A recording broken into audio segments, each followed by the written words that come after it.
Donald ট্রাম্পের সিদ্ধান্তে চাকরিহারা মার্কিন গবেষণা সংস্থা নাসার উচ্চপদস্থ আধিকারিক তথা ভারতীয় বংশোদ্ভূত নীলা রাজেন্দ্র। নীলাকে চাকরিতে বহাল রাখতে সব রকম চেষ্টা করেছিল নাসা, কিন্তু শেষ পর্যন্ত সব চেষ্টা ব্যর্থ হয়। নীলাকে ছাঁটাই করতে বাধ্য করল কার্যত নাসা, তেমনটাই দাবি আমেরিকার বিভিন্ন সংবাদ মাধ্যমের। নাসার জেট প্রপালশন ল্যাবরেটরির ডিআই বিভাগে কর্মরত ছিলেন নীলা। সম্প্রতি ট্রাম্প সরকার একটি নির্দেশিকা জারি করে জানিয়েছিলেন সমস্ত সরকারি সংস্থায় ডিআই বিভাগের আর প্রয়োজন নেই, তা সরিয়ে ফেলতে হবে। এরপরেই গত মার্চ মাসে নাসা ডিআইটি বিভাগটি বন্ধ করে দেয়। কিন্তু নীলাকে চাকরিতে রেখে দিতে তাকে নতুন দফতর অফিস অফ টিম এক্সেলেন্স এবং এমপ্লয়ি সাকসেসের মাথায় বসানো হয়। সম্প্রতি সেই দায়িত্ব থেকেও তাকে সরিয়ে দেওয়া হলো।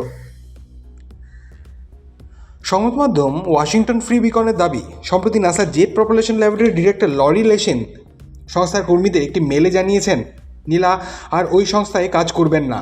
শুধু তাই নয়, অফিস অফ টিম এক্সেলেন্স এবং এমপ্লয়ি সাকসেস নামে যে নতুন দফতরটি খোলা হয়েছিল তা কর্মীদেরও মানব সম্পদ দফতরে বদলি করা হবে।